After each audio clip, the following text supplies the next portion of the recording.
Hello everyone, welcome to earn money Telugu and good evening.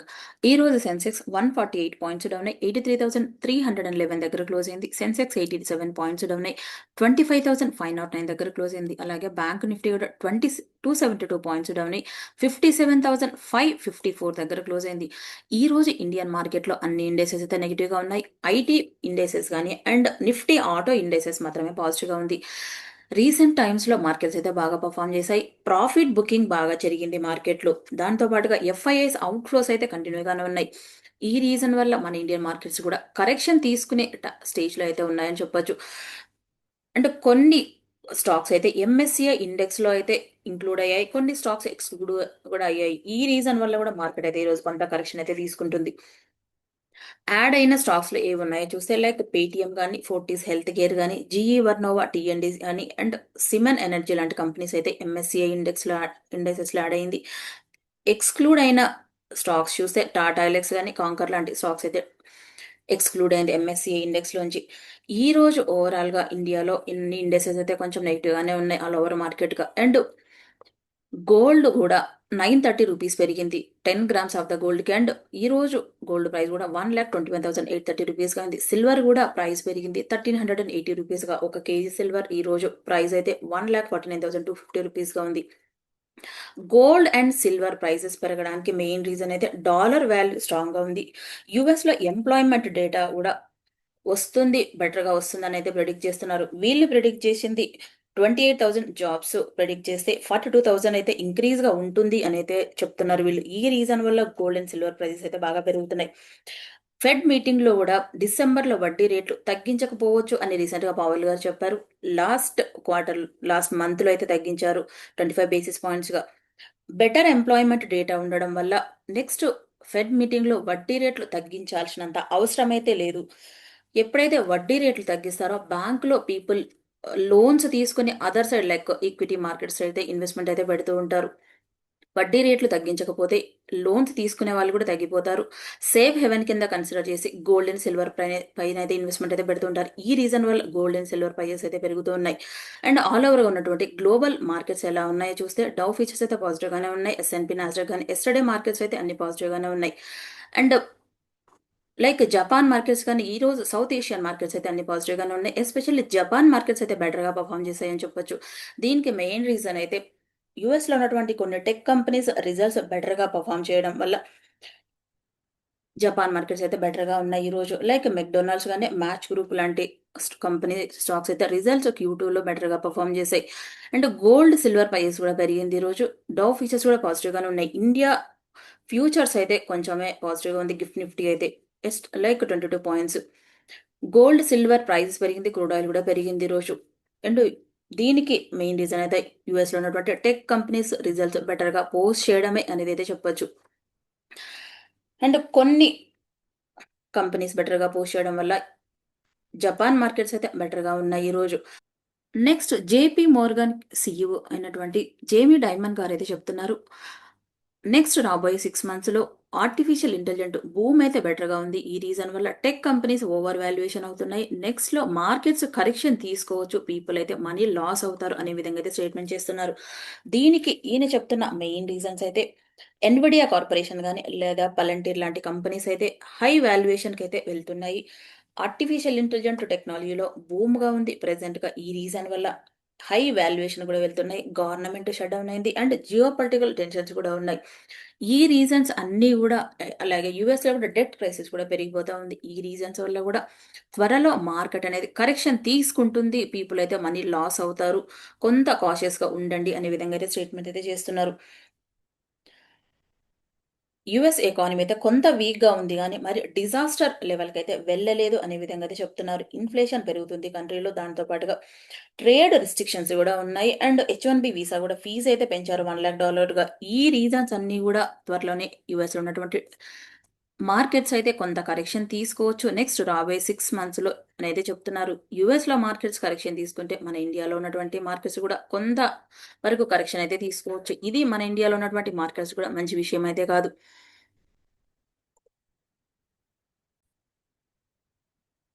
US సుప్రీంకోర్టులో టారిఫ్కి సంబంధించినటువంటి case discussion అయితే జరుగుతోంది. కోర్టు అయితే కొన్ని డౌట్స్ అయితే రేజ్ చేసింది. లీగాలిటీ ఆఫ్ రెసిప్రోకల్ టారిఫ్స్ పైన మీరు లీగల్గానే వసూలు చేస్తున్నారు ఈ టారిఫ్స్ అనేది. ఈ కేసు జడ్జిమెంట్ ఎలా వస్తుందో అనే బేస్ పైననే యుఎస్లో ఉన్నటువంటి గవర్నమెంట్ అయితే డిపెండెన్సీ ఉండొచ్చు. ఇప్పటి వరకు వీళ్ళకి అగెన్స్ట్గా వస్తే మాత్రం ఇప్పటి వరకు వీళ్ళు వసూలు చేసినటువంటి డబ్బులు ఏవైతే ఉంటాయో అవి ఆ కంట్రీకి అయితే రిటర్న్ ఇచ్చేయాల్సి వస్తుంది. వీళ్ళకి సపోర్ట్గా వస్తే మాత్రం కంటిన్యూగా టారిఫ్స్ అయితే ఇంకా వసూలు చేయొచ్చు. నెక్స్ట్ యూకే గవర్నమెంట్ కూడా డెట్ క్రైసిస్లోకి వెళ్తుందని, వీళ్ళ బారోయింగ్స్ అయితే రీసెంట్ టైమ్స్లో బాగా పెరిగాయని, ఇది యూకే కూడా త్వరలోనే డెట్ క్రైసిస్ ఫేస్ చేయాల్సి వస్తుంది. అండ్ దాంతో పాటుగా ఆల్ ఓవర్ గ్లోబల్గా ఉన్నటువంటి అన్ని కంట్రీస్ కానీ మార్కెట్స్ కూడా మంచిదైతే కాదు, అన్ని కంట్రీస్ కూడా డెట్ క్రైసిస్లోకి వెళ్తున్నాయని చెప్పొచ్చు. లైక్ రీసెంట్గా యూఎస్లో డెట్ పెరిగింది, యూకేలో కూడా పెరుగుతుంది డెట్స్ అనేటివి. ఇండియా అలాగే యుఎస్ మధ్యలో అయితే త్వరలోనే ట్రేడ్ డీల్ ఫైనలైజ్ అవుతుందని అయితే చెప్తున్నారు పీయూష్ గోయల్ గారు అయితే. ఇండియా యుఎస్ మధ్యలో ట్రేడ్ డీల్ త్వరలోనే ఫైనలైజ్ అవుతుందని, టారిఫ్స్ అయితే తగ్గిస్తారు అనే విధంగా అయితే స్టేట్మెంట్ అయితే చేస్తున్నారు. ఇండియా కామర్స్ మినిస్టర్ అయినటువంటి పీయూష్ గోయల్ గారు అయితే న్యూజిలాండ్లో విజిట్ చేస్తారు. కంట్రీ మధ్యలో బైలేటరల్ ఎకనామిక్ కానీ అండ్ ట్రేడ్ రిలేషన్స్ అయితే డెవలప్ చేయడానికి గాను. ఇవి ఫైనలైజ్ అయితే ఇండియా నుంచి ఎక్స్పోర్ట్స్ అయితే ఇంకా పెరగచ్చు. ఓన్లీ యూఎస్ పైన డిపెండెన్సీ అవ్వకుండా ఫ్యూచర్లో అదర్ కంట్రీస్ కూడా ఎక్స్పోర్ట్ చేసి బెటర్గా ఎకానమీ అయితే గ్రో అవుతుంది. అండ్ ఇండియా అలాగే పెరు మధ్యలో ట్రేడ్ డిస్కషన్స్ అయితే జరుగుతున్నాయి 9th రౌండ్లో. ఈ రౌండ్లో ట్రేడ్ కానీ అండ్ బైలేటరల్ రిలేషన్స్ కానీ అండ్ రేర్ ఎర్త్ మెటల్కి సంబంధించినటువంటి డిస్కషన్స్ అయితే జరుగుతూ ఉన్నాయి. పెరు నుంచి ఇండియా రేర్ ఎర్త్ మినరల్స్ని ఇంపోర్ట్ చేసుకునే సెగ్మెంట్లో అండ్ ఇండియా నుంచి కొన్ని ప్రోడక్ట్స్ ఎక్స్పోర్ట్ చేయడానికి గాను. అండ్ ఫైనాన్స్ మినిస్టర్ అయినటువంటి నిర్మలా సీతారామన్ గారు ఒక స్టేట్మెంట్ అయితే చేశారు ఈరోజు. ఇండియా త్వరలోనే థర్డ్ లార్జెస్ట్ ఎకానమీగా ఉండబోతుంది. ఇండియాలో ఉన్న గవర్నమెంట్ తీసుకునేటటువంటి కొన్ని స్టెప్స్ వల్ల అయితే త్వరలోనే ఇండియా రీచ్ అవుతుంది అనేది చెప్తున్నారు. సెల్ఫ్ రిలయన్స్గా అవుతుంది అన్ని సెగ్మెంట్లో కూడా అని. ఇది ఇండియాకైతే పాజిటివ్ అనే చెప్పొచ్చు. త్వరలోనే మార్కెట్స్ కూడా కొంత పాజిటివ్ అయితే ఉండొచ్చు ఈ స్టేట్మెంట్ వల్ల. ఓవరాల్గా ఇండియాలో ఉన్న ఎకానమీ అయితే అంత పాజిటివ్గానే ఉంది. మార్కెట్స్ కూడా సపోర్ట్ చేసే విధంగానే ఉన్నాయి ఇండియాలో ఉన్నటువంటి మార్కెట్ గవర్నమెంట్ పాలసీస్ అయితే అండ్ ఎకానమీ కూడా. జియో పొలిటికల్ టెన్షన్స్ వల్ల కొంత అయితే ఇంపాక్ట్ అవుతున్నాయి స్టాక్ మార్కెట్స్ అయితే.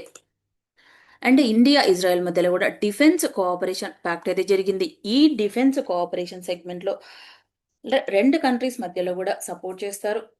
సైన్స్ అండ్ టెక్నాలజీ కానీ అండ్ R&D సెగ్మెంట్లో కానీ టెక్నికల్ ఇన్నోవేషన్ ఆర్టిఫిషియల్ ఇంటెలిజెంట్ కానీ సైబర్ సెక్యూరిటీ సెగ్మెంట్లో అయితే రెండు కంట్రీస్ మధ్యలో కోఆపరేషన్ అయితే ఉంటుంది.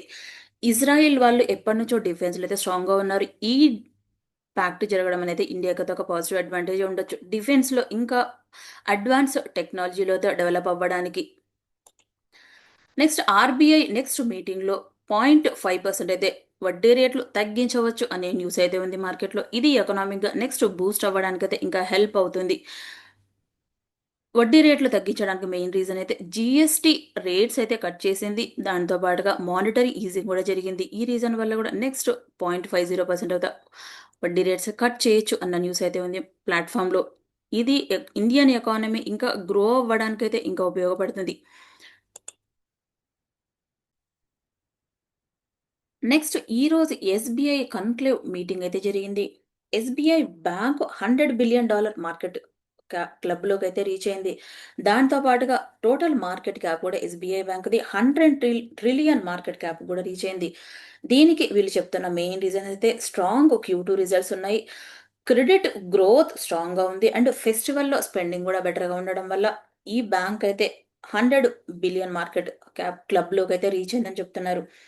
డిపాజిట్స్ 55.92 lakh క్రోర్గా ఉంటే అండ్ అడ్వాన్సెస్ కూడా 44.20 lakhsగా ఉంది. ఈ మీటింగ్లో నిర్మలా సీతారామన్ గారు మాట్లాడుతూ ఎస్బీఐ కంక్లేవ్ 2025 మీటింగ్లో ఆత్మనిర్భర్ భారత్ అంటే ఓన్లీ సింగిల్ ఐసోలేషన్ పాలసీ కాదు, ఇండియాలో 5 డైమెన్షన్లో వేలో సెల్ఫ్ రిలయన్స్గా అవ్వాలని. లైక్ ఎకనామిక్గా సెల్ఫ్ రిలయన్స్ అవ్వడానికి సోషల్ సెల్ఫ్ రిలయన్స్ కానీ టెక్నాలజీ కానీ స్ట్రాటజిక్ కానీ and environment and energy sufficient సెగ్మెంట్లో కూడా సెల్ఫ్ రిలయన్స్ అవ్వడానికే ఈ ఈ ఆత్మనిర్భర్ ప్రోగ్రామ్ అనేది ఉపయోగపడుతుంది అనే విధంగా అయితే స్టేట్మెంట్ చేశారు. ఇది ఇండియాకి అయితే పాజిటివ్గానే చెప్పొచ్చు. ఎస్ఎన్పి వాళ్ళైతే రేటింగ్ పెంచారు. అప్గ్రేడ్ చేయడం వల్ల కూడా ఇండియాలో ఉన్నటువంటి బ్యాంకింగ్ సెక్టర్ కూడా బాగా పర్ఫామ్ చేసిందని చెప్తున్నారు ఎస్బీఐకి సంబంధించినటువంటి సెక్రటరీ గారు. ఆత్మనిర్భర్ భారత్ ప్రోగ్రాం కింద చేసేటువంటి పాలిసీలు ఏవైతే ఉంటాయో 2047 కూడా రీచ్ అవుతుంది. ఇండియా సెల్ఫ్ రిలయన్స్గా ఉంటుంది అన్ని వేస్లో కూడా అనేది చెప్తున్నారు నిర్మలా సీతారామన్ గారు. త్వరలోనే ఇండియా థర్డ్ జీడిపిగా ఉండబోతుంది ఆల్ ఓవర్ గ్లోబల్గా అని కూడా చెప్తున్నారు. నెక్స్ట్ టీబీ ఫిన్టెక్ అంటే పాలసీ బజార్ కంపెనీ కదా, ఒక నెగిటివ్ అని చెప్పొచ్చు. ఇన్సూరెన్స్ ఎవరైతే ఉంటారో వాళ్ళు 18% ఆఫ్ ద కమిషన్ అయితే కట్ చేస్తున్నారు పాలసీ బజార్కి. రీసెంట్గా జిఎస్టీ రేట్స్ తగ్గడం వల్ల కూడా కమిషన్ అయితే తగ్గిస్తున్నారు. పాలసీ బజార్కి ఇన్కమ్ బెటర్గా కూడా 20% రెవెన్యూ అయితే జనరేట్ అవుతుంది కమిషన్ ద్వారానే. దాంతోపాటుగా 60% వాల్యూ ఉంది మార్కెట్లో. హెల్త్ ఇన్సూరెన్స్ సెగ్మెంట్లో కూడా ఇన్సూరెన్స్ కమిషన్ తగ్గించడం వల్ల కూడా ఈ కంపెనీకి కొంచెం ఇంపాక్ట్ అయితే ఉండొచ్చు. స్టాక్ కూడా డౌన్ అయింది ఈ రోజైతే.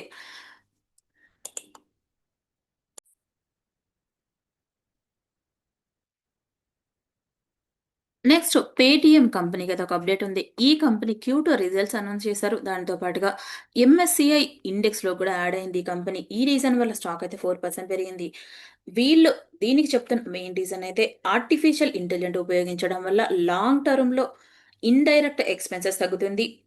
కంపెనీ ఆపరేషన్స్ లివరేజ్ గానీ అండ్ మార్జినల్ ఎక్స్పాన్షన్ కూడా పెరుగుతుంది ఫ్యూచర్ లోనైతే చెప్తున్నారు. నెక్స్ట్ కమింగ్ క్వార్టర్స్ లో ఈ కంపెనీ రిజల్ట్స్ కూడా అనౌన్స్ చేశారు Q2లో ఈ కంపెనీకి బెటర్‌గా అయితే రిటర్న్స్ వచ్చాయి. క్వార్టర్ ఆన్ క్వార్టర్ కంపేర్ చేస్తే 7.5% పెరిగితే ఇయర్ ఆన్ ఇయర్ కంపారిజన్‌లో 24.2% ప్రాఫిట్స్ అయితే పెరిగింది. ఎబిడిటా మార్జిన్స్ కూడా ఇంక్రీజ్ అయింది 4% నుంచి 7%గా. ఈ కంపెనీకి జెఫ్రీస్ వాళ్ళు కూడా రేటింగ్ ఇస్తున్నారు. టార్గెట్ ప్రైస్ 1600గా వెళ్తుంది అనేదే. దాంతో పాటుగా క్లాసా వాళ్ళు సేమ్ టైమ్‌లో ఇస్తున్నారు. అండర్ పెర్ఫార్మ్‌గా టార్గెట్ ప్రైస్ 1000గా ఫిక్స్ చేస్తున్నారు. ఈ రోజు స్టాక్ అయితే 4% పెరిగింది Paytm stock. Next Redington company stock ఈరోజు 12% పెరిగింది. దీనికి మెయిన్ రీజన్ అయితే వీళ్ళు Q2 రిజల్ట్స్ అనౌన్స్ చేశారు. ఈ కంపెనీ ప్రాఫిట్స్ 32% పెరిగింది ఇయర్ ఆన్ ఇయర్ కంపారిజన్‌లో 388 క్రోర్‌గా అయితే గ్రో అయింది. దాంతో పాటు రెవెన్యూ కూడా 17% అయితే పెరిగింది. మోనార్క్ నెట్వర్క్ క్యాపిటల్ వాళ్ళైతే ఈ company share price target price చెప్తున్నారు. 370 రూపీస్‌గా వెళ్తుంది అనేది చెప్తున్నారు వీళ్ళు. దీనికి వీళ్ళు చెప్తున్న మెయిన్ రీజన్ అయితే ఇండియాలో డిజిటల్ అండ్ క్లౌడ్ ట్రాన్స్ఫర్మేషన్ అయితే బెటర్‌గా జరుగుతుంది. ఇది కంపెనీకి ఇదొక పాజిటివ్ అడ్వాంటేజ్. ఈ రీజన్ వల్ల వీళ్ళ స్టాక్ ప్రైస్ అయితే పెంచారు. ఈరోజు స్టాక్ కూడా 12% పెరిగింది మార్నింగ్ సెషన్‌లో. నెక్స్ట్ ఆర్‌బీఎల్ బ్యాంక్‌లో ఒక బల్క్ డీల్ అయితే జరిగింది. మహీంద్ర నెక్స్ట్ ఎం&ఎం కంపెనీ వాళ్ళైతే వాళ్ళకున్న వాటాని ఆర్‌బీఎల్ బ్యాంక్‌లో సెల్ చేశారు. 3.45% ఆఫ్ ద వాటాని. ఈ టోటల్ డీల్ వాల్యూ 678 క్రోర్‌గా ఉంది. వీళ్ళు ఈ డీల్ చేయడం ద్వారా వీళ్ళకొచ్చిన ఇన్వెస్ట్‌మెంట్ అయితే 62.5% ఆఫ్ ద ఇన్వెస్ట్‌మెంట్ అయితే గెయిన్ అయింది. ఎం&ఎం వాళ్ళు 2023లో బై చేశారు 3.25% ఆఫ్ ద వాటాని ఆర్‌బీఎల్ బ్యాంక్‌లో 197 రూపీస్‌గా. ఇప్పుడు వీళ్ళు సెల్ చేసింది 321 పర్ షేర్‌గా సెల్ చేశారు. ఈ స్టాక్ పెరగడం వల్ల కూడా వీళ్ళకైతే కంపెనీకైతే మంచి గెయిన్స్ అయితే వచ్చిందని చెప్పొచ్చు. రీసెంట్‌గా ఎమిరేట్స్‌కి సంబంధించినటువంటి ఎన్‌బి‌డి బ్యాంక్ వాళ్ళు కూడా ఆర్‌బీఎల్ బ్యాంక్‌లో 60% ఆఫ్ ద వాటానైతే అక్వైర్ చేశారు. 26,853 క్రోర్‌గా టోటల్ డీల్ వాల్యూ 280 రూపీస్‌గా అయితే పర్చేజ్ చేశారు వీళ్ళు. ఈ రోజు ఎం&ఎం వాళ్ళు ఆర్‌బీఎల్ బ్యాంక్‌లో ఎగ్జిట్ అవ్వడం వల్ల ఎం&ఎం స్టాక్ కొంత ప్రెషర్‌లో ఉంది గానీ ఆర్‌బీఎల్ బ్యాంక్ స్టాక్ అయితే 2.5%గా పాజిటివ్‌గా ఉంది. నెక్స్ట్ యాక్సిస్ కేర్ టెక్నాలజీ వాళ్ళు ఫ్రెంచ్‌కి సంబంధించినటువంటి ఎలక్ట్రానిక్ బర్డ్ కంట్రోల్ కంపెనీతో ఎంఓయూ పైన సైన్ చేశారు. వీళ్ళిద్దరూ కూడా ఫాల్కన్ ఇన్‌స్పైర్డ్ తీసుకొని ఈ రాప్టర్‌ని అయితే మ్యానుఫ్యాక్చరింగ్ చేస్తారు. ఈ టెక్నాలజీ ఆల్రెడీ ఫ్రెంచ్ వాళ్ళ దగ్గర ఉంది. ఇప్పుడైతే ఇండియా కూడా తీసుకొస్తున్నారు. ఈ రాప్టర్ అనేది డ్రోన్స్ అయితే మ్యానుఫ్యాక్చరింగ్ చేస్తారు ఇండియాలో. ఈ రాప్టర్ అనేది ఫస్ట్ టైం ఆల్ ఓవర్ గ్లోబల్‌గా ఈ టైప్ ఆఫ్ డ్రోన్స్ మ్యానుఫ్యాక్చరింగ్ చేసే సెగ్మెంట్‌లో ఫ్రెంచ్ వాళ్ళున్నారు. ఇది ఇంజినీరింగ్ సెగ్మెంట్‌లో గాని అండ్ యూఏవీ టెక్నాలజీ గాని అడ్వాన్స్డ్ టెక్నాలజీ అయితే ఉంది. అన్ని ఏరియాస్‌లో కూడా వర్క్ చేస్తున్నారు. లైక్ ఎక్స్‌ట్రీమ్ కండిషన్‌లో గాని, వెదర్ కండిషన్‌లో గాని అండ్ ఎక్స్‌ట్రీమ్ టెర్రైన్ సిట్యుయేషన్‌లో కూడా ఇదైతే వర్క్ చేస్తుంది. ఎఫెక్టివ్‌గా ఉంటుంది. దాంతో పాటుగా ఎయిర్‌పోర్ట్ సేఫ్టీ గాని అండ్ వైల్డ్ లైఫ్ మేనేజ్‌మెంట్‌లో కూడా ఈ డ్రోన్స్ అయితే ఉపయోగపడతాయని చెప్తున్నారు వీళ్ళు. ఇది ఇండియాలో మ్యానుఫ్యాక్చరింగ్ చేస్తే గనుక ఇండియా డిఫెన్స్ సెగ్మెంట్‌లో అయితే కొంత ఇంకా ముందుకైతే వెళ్తుంది. యాక్సిస్ కేర్ టెక్నాలజీకి ఇదైతే పాజిటివ్ అనే చెప్పొచ్చు. స్టాక్ అయితే ఏం పెరగలేదు ఈరోజు. రీసెంట్ టైమ్స్‌లో బాగా పెరిగింది Axiscades technology. Next Inox wind వాళ్ళకైతే 229 మెగావాట్స్ ఆఫ్ ఆర్డర్ వచ్చింది. వీళ్ళు మల్టిపుల్ సైట్స్ లో 3.3 మెగావాట్స్ ఆఫ్ విండ్ టర్బైన్స్ అయితే సప్లై చేస్తారు. ఈ సెగ్మెంట్ లో వీళ్ళు ఇంజనీరింగ్ ప్రొక్యూర్మెంట్ కన్స్ట్రక్షన్ సెగ్మెంట్ లో కానీ అండ్ సర్వీసెస్ కానీ మల్టీ ఇయర్ సర్వీసెస్ కూడా ప్రొవైడ్ చేస్తారు వీళ్ళు అండ్ మెయింటెనెన్స్ కూడా. ఈ కంపెనీ మహారాష్ట్ర నుంచి వచ్చింది. వీళ్ళకైతే ఈ ఆర్డర్ రావడం వల్ల స్టాక్ కూడా కొంచెం పాజిటివ్ గానే ఉంది ఈ రోజు. నెక్స్ట్ గరుడ కన్స్ట్రక్షన్ కంపెనీ వాళ్ళకైతే 1416 crore వర్త్ ఏసీ ఆర్డర్ వచ్చింది ముంబై నుంచి. వీళ్ళు ప్రీమియం రెసిడెన్షియల్ టవర్స్ అయితే డెవలప్ చేస్తారు, 3 లగ్జరీ టవర్స్ ని. ఈ ప్రాజెక్ట్ ని వీళ్ళు 60 months లో ఫినిష్ చేస్తారని ఈ కంపెనీకి ఆర్డర్ రావడం వల్ల వీళ్ళ కంపెనీ ఆర్డర్ బుక్ కూడా 4876 crore గా అయితే రీచ్ అయింది. రీసెంట్ టైమ్స్ లో గరుడా కన్స్ట్రక్షన్ కంపెనీకి అయితే ఆర్డర్స్ బెటర్ గానే వస్తున్నాయి. స్టాక్ కూడా 52 హైట్స్ హైక్ అయితే వెళ్ళింది ఈ రోజు. స్టాక్ కూడా పెరిగింది 4% గా. నెక్స్ట్ యునైటెడ్ స్పిరిట్స్ వాళ్ళు ఆర్సీబీ బెంగళూరు టీం అయితే సెల్ చేయాలనుకుంటున్నారు, ఐపీఎల్ టీం ని. ఈ టీం టోటల్ వాల్యూ ప్రెసెంట్ గా అయితే $269 million అయితే ఉంది. దీనికి అయితే ఇంట్రెస్ట్ చూపిస్తున్న వాళ్ళైతే యుఎస్ కి సంబంధించినటువంటి ప్రైవేట్ ఇన్వెస్ట్మెంట్ వాళ్ళు ఇంట్రెస్ట్ చూపిస్తున్నారు. అదాని గ్రూప్ కానీ, జేఎస్డబ్ల్యూ గ్రూప్ కానీ అండ్ ఆధార్ పూనావాలా కానీ, రావి రవి జైపూరి వాళ్ళు అయితే ఇంట్రెస్ట్ చూపిస్తున్నారు ఈ టీం అయితే పర్చేజ్ చేయడానికి. కాంపిటీషన్ అయితే హ్యూజ్ గా ఉంది. నెక్స్ట్ 6 months లో అయితే మేనేజ్మెంట్ అయితే మారుతుంది అనేది అయితే న్యూస్ ప్లాట్ఫామ్ లో అయితే అప్డేట్ ఉంది. Next Zydus life sciences company కథ ఒక అప్డేట్ ఉంది. ఈ కంపెనీకి యుఎస్ ఎఫ్డిఏ నుంచి ఆర్ఫన్ డ్రగ్ డెసిగ్నేషన్ అయితే వచ్చింది. ఆర్ఫన్ డ్రగ్ డెసిగ్నేషన్ అంటే డ్రగ్ ని కొత్తగా మ్యానుఫ్యాక్చరింగ్ చేసే టైంలో లేదా క్లినికల్ టెస్టింగ్ చేసే టైంలో కొంత ఇన్సెంటివ్స్ అయితే వస్తాయి గవర్నమెంట్ దగ్గర నుంచి. ట్యాక్స్ క్రెడిట్ కూడా వస్తుంది. దాంతో పాటుగా మెడిసిన్ ని 7 years మార్కెట్లో కూడా సెల్ చేసే దానికి వీళ్ళకైతే పర్మిషన్ వచ్చింది. వీళ్ళు థాలసేమియాకి సంబంధించినటువంటి బెటా డ్రగ్ నైతే యుఎస్ లో క్లినికల్ ట్రయల్స్ ద్వారా టెస్ట్ చేసి యుఎస్ మార్కెట్ లో సెల్ చేస్తారు వీళ్ళు. ఈ కంపెనీకి Q2 రిజల్ట్స్ కూడా అనౌన్స్ చేశారు వీళ్ళు. ప్రాఫిట్ అయితే ఇయర్ ఆన్ ఇయర్ కంపారిజన్ లో 38% అయితే గ్రో అయింది. ఈ రీజన్ వల్ల స్టాక్ అయితే కొంచెం పాజిటివ్ గానే ఉంది ఈ రోజు మార్కెట్ లో. నెక్స్ట్ ఈ ప్రిఫాబ్ కంపెనీకి అయితే 2 ఆర్డర్స్ వచ్చాయి. 175.5 crore వర్త్ ఏస్ ఆర్డర్లు. ఈ ఆర్డర్స్ రావడం వల్ల స్టాక్ అయితే 8% పెరిగింది.